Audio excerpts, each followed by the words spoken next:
Well, sure, talking with the window, he was actively masturbating. And the young lady that was here with him said that they were going to have sex.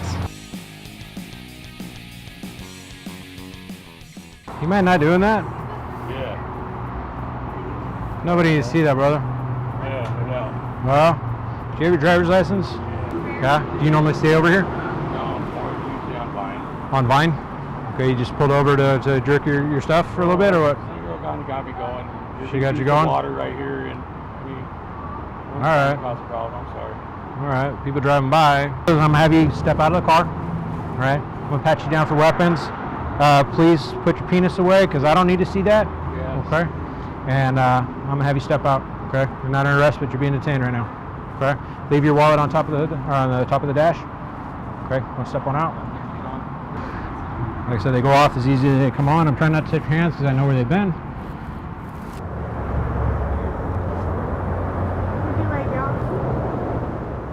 Just go have a seat up against the door right here. Have a seat, all the way down.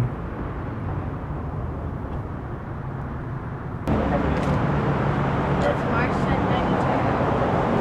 92. 92 now? Excuse me, sir. You've already heard this before. You said it was 82 the first time. I never did. I would like you to replay that on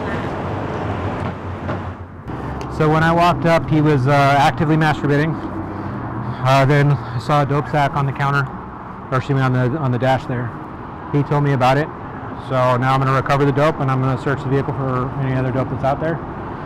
He told me about it, so assuming that there's nothing crazy in there, probably going to get a ticket today.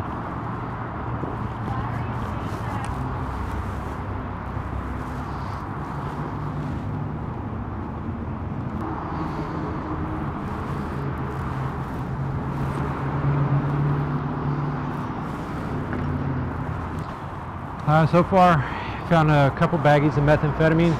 This is a bag full of cotton swabs. That's for intravenous drug use.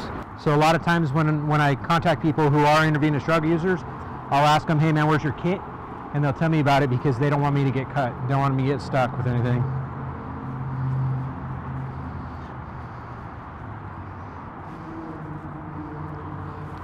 So this is his setup, or his kit. So intravenous drug users can't go very far without their kits.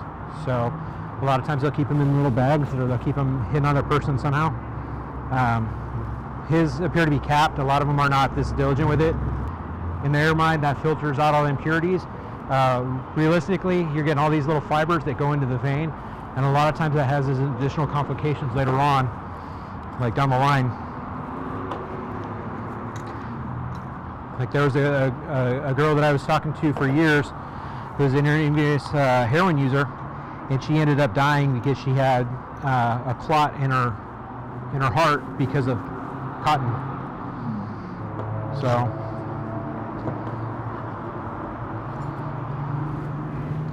So everything I'm seeing here so far is just, low-level intravenous drug use.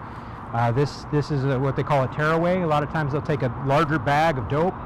They'll put a small amount in it, they'll twist it off, and they'll pull it and they'll singe it with a lighter, so that way it doesn't go anywhere.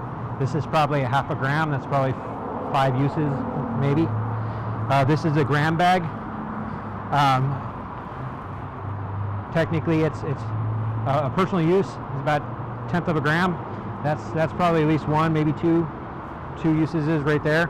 This is probably another 5. So this is all personal use from what I'm seeing here. His last arrest was a few years back, and it was for drug sales. So I'm going to toss the ride a little bit.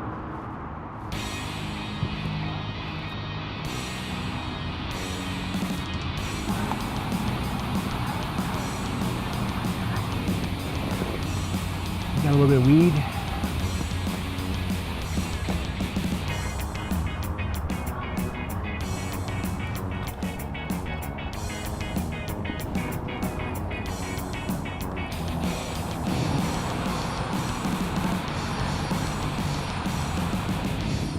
So when we pulled up, you guys were just getting ready to have sex. Huh? Hey David, stand up. Kick your 1, 2, 3. 1, 2, 3. There we go. Have a seat in the back of the car real quick.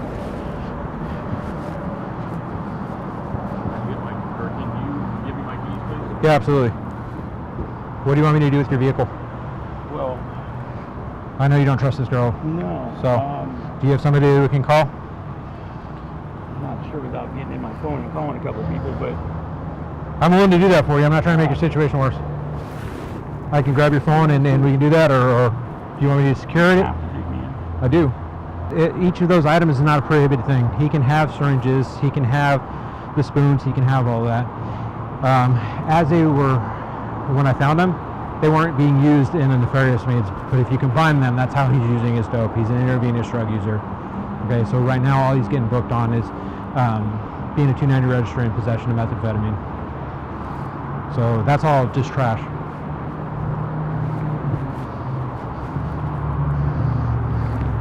Kicking her. Huh? I kicked her.